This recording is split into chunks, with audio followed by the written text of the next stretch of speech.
Bambaya TV. nag jàmm ci seen Bambaya TV tey nag ñu am mbégte ak kontaante di waxtaanee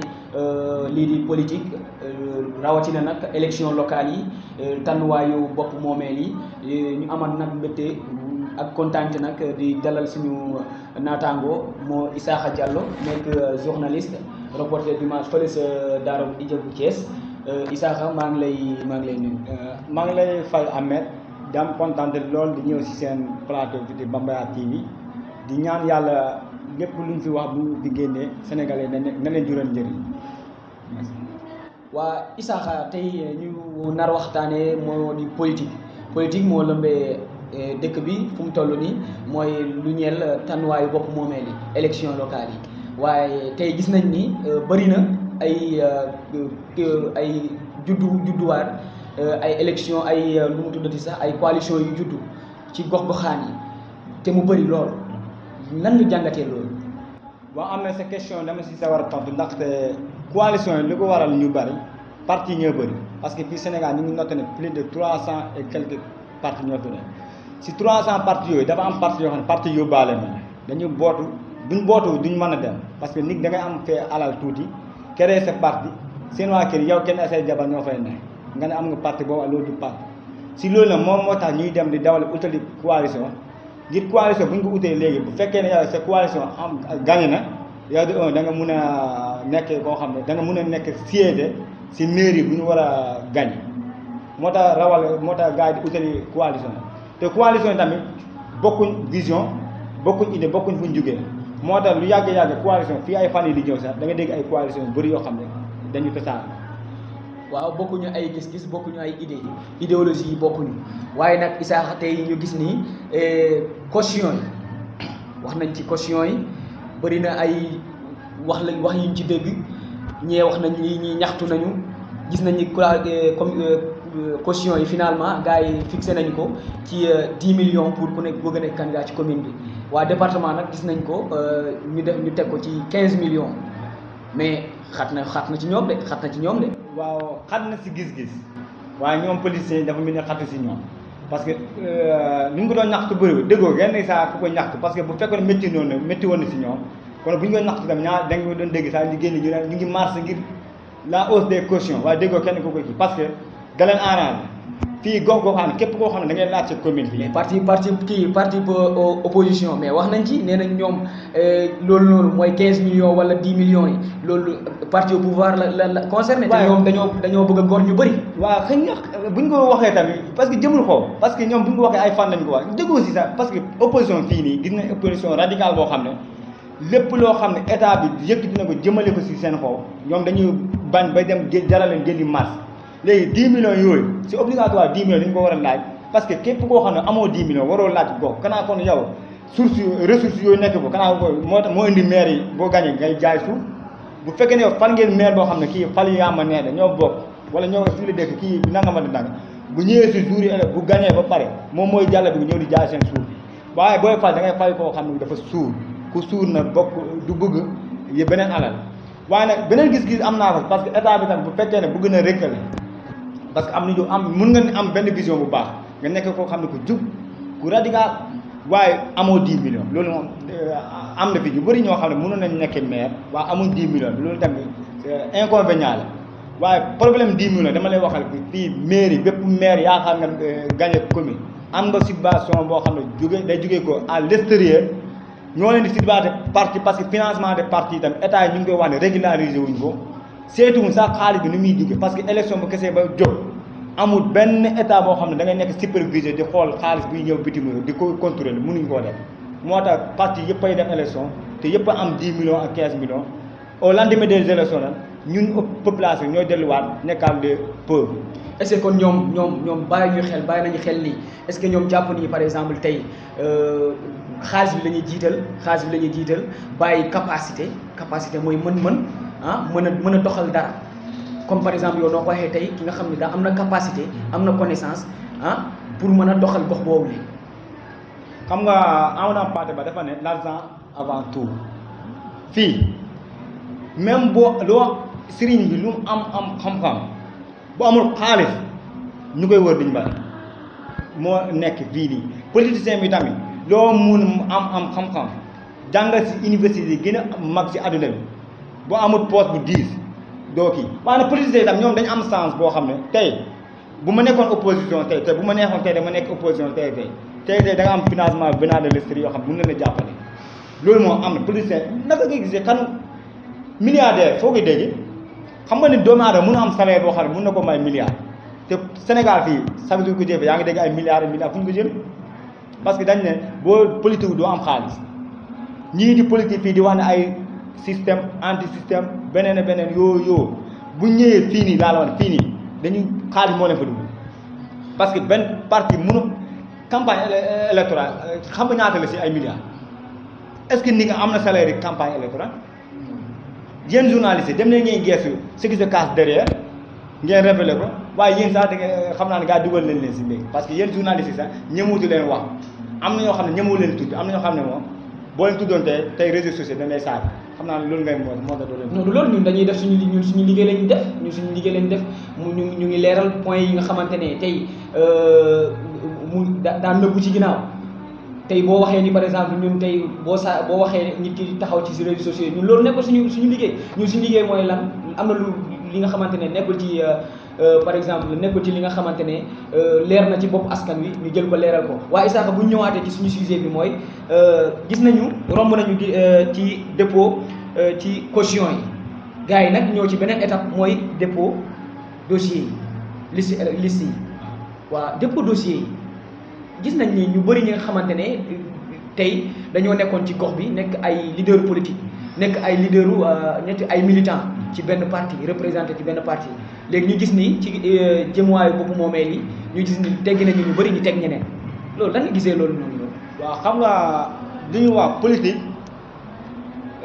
am na ñoo xam ne dañ ne dama leen ne politique gentleman agreement parce que yow politique da nga am benn vision bu baax idée bu baax pour nga mën a def politique. bu ma delluwaatee si sa question parce que si dépôt dossier parce que keroog jeudi bi passé na à partir de mercredi bi passé le 3 si 0 heure dañ ko clôturer si loolu am na liste yu bëri dañ leen récalé parce que yow loi bi dafa ne à minuit 0 heure 0 minute même bu dee benn minute moo si tegu yow préfecture bi wala sous-préfecture bu dossier ñëwee benn mandataire bu indee dossier bu ko jël parce que da nga koy considérer comme un dossier folklore boobu baaxatul. léegi si loolu yeneen mandataires yi ñiy teeloon a ñëw parce que de un an avant loolu avant dépôt dossier rek da ngay ñëw signalé wu si préfet yi nga ne man de maa ngi am coalition nangam su ma couleur nangam la mel nii andi loolu mooy waral bu demee ba nga xam ne déposé dossier ba nga xam ne sa dossier jàll la moo indi ne yow sa couleur bu fekkee ne yow sa couleur verte la APR ñëw indi bu verte yow moo tax yow sa couleur la ñu jël bàyyi bële kon koo kee day war a utiwaat couleur. léegi nag si dépôt dossier bëri na coow parce que gis naa am na koo xam ne xam nga lu xew Matam yéen journalistes yi ma xam nga loolu mësul am nga nekk mandataire Yewwi Askan Wi dem ba nga xam ne ñaari fan moo des nga babbeeku ut sa jël say bagage utali APR nga jël papier booy du ñu joxoon signature yi gars yi nga dugal si tur yoo xam ne mu jaxasoo nga ne mooy daw réer dugg Dakar toog foofu déjà réseau de Matam tout le département de Matam Yewwi Askan Wi mënu fa am candidat loolu xam nga dafa yéeme Mbour fii ñu ngi signalé ne tous les 6 kii yoo xam ne parti yoo coalition yoo xam ne mënu duñ dem préfet bi duñ dem même Yewwi Askan Wi kii maître kii taal bu nga xam ne moom lañ investir Mbour bi ñu ngi signalé ne moom du bokkate si élection parce que préfet bi nee na décidé na ne moom dossier bi baaxul léegi loolu nag dossier yooyu yëpp bu ñu ko dalee li nga xam ne xool nañ seeti nañ dossier bu baax dañ ne wax ne 3 jours la may délai ci 3 jours yooyu. waaw recalé yooyu noonu yan rëkk-rëkk nga ci mën a gis ni mooy am parce que yow tey ñu gis ni leader bi nga xamante ne ñoom officialisé nañ ko du ma sax officialisé ñoom seen parti yi rëy yooyu noonu comme Yewwi Askan Wi tey ñu tànn comme maître Tall tey nga mën a dégg nii ñoo nañ benn instant ni ki est-ce que candidature am dina taxaw wala du taxaw. xam indi ay rëkk-rëkk. non xamul ñoom ñoo ko war xamul tax coalition lañ def. si biir coalition dana am ñoo xam ne ay recteur parce que boo gisee dépôt yi parce que gars am na ñoo xam ne dañ toog ba vers 0 heure moins 15 ñu soog indi seen dossier loolu mooy waral la dafa amoo yeneen discussion yu ñu doon def si seen biir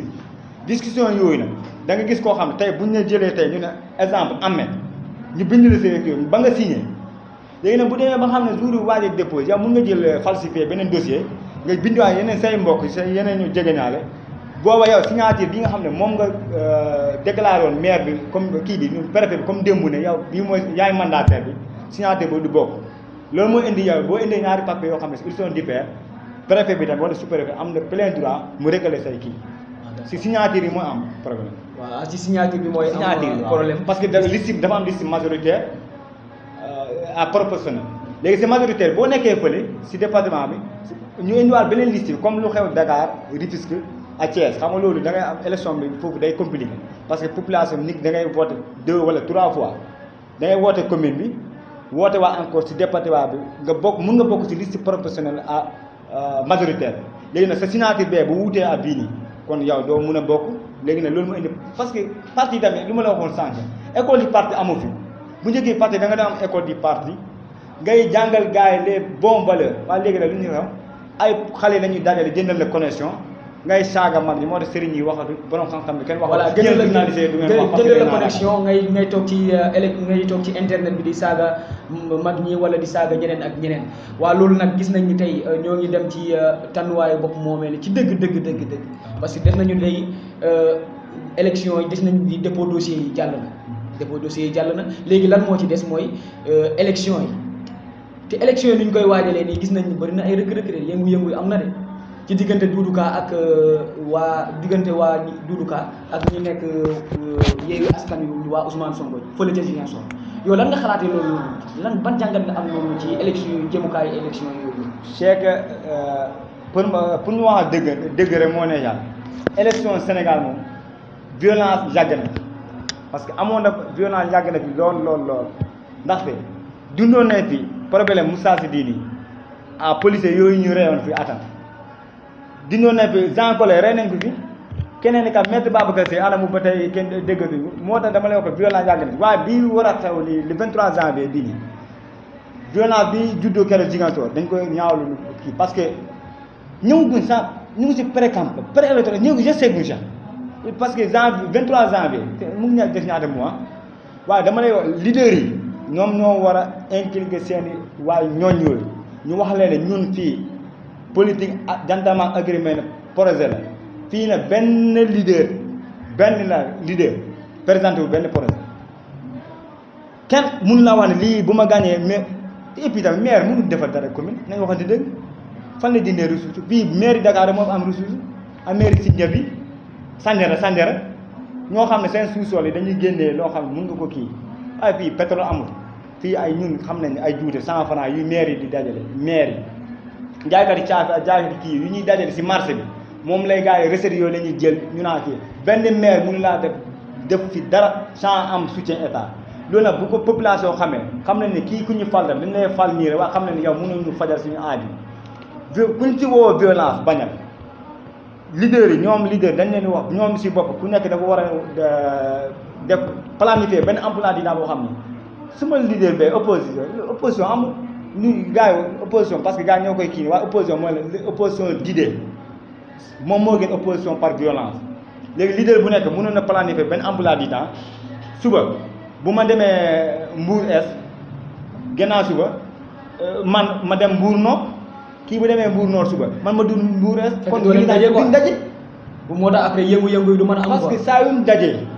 xeex dana am loolu moo xam nañ parce que xale yi man de du ma génnal du benn leader mënu maa tax génn dem si naaj bi tàng parce que xam naa dara lu mu moment bu may dem di yuuxu kenn ma toog saa di jël sama kuréel di salaatu ala nabi moom la waaw di salaatu ala nabi noonu la ñuy jëmee tamit di def salaatu ala nabi mooy di jeexale noonu émission bi ñu ngi leen di jaajëfal seen émission ngeen doon suivre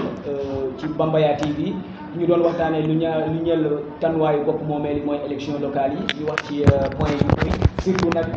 ñu ñuy jëmee ci élection yi ak yëngu-yëngu yi am fa demee ne ci Ziguinchor diggante waa Doudou Ka ak Ousmane Sonko ñu wax ni ki violence yooyu noonu amul benn solo ñoo bokk Sénégal ñoo bokk lépp amul nañu proposer ay projet comme Issa Fass ñu naataango nu mu ko waxee nañu proposer ay projet yooyu moo ñu gën a soxal population bi tamit nañu bàyyi xel bu baax ñu xam ni carrément ñii bu ñu faloo tey day ñu ñëwaat ci askan bi tey seen intérêt rek moo leen indi ci askan bi ku fi dee wala ku fi gaañ yow kese yaa ciy loru sa askan moo ciy loru sa famille ñoo fiy loru parce que ñoom ñoo fay nekk di daw di dugg di génn kenn du ñëw foofu noonu di la joxe ordonnance wala di joxe leneen nag nañ ci bàyyi xel ñu ngi leen di jaajëfal di leen jox di daje ba beneen yoon ci beneen numéro incha allah. Bambaya TV.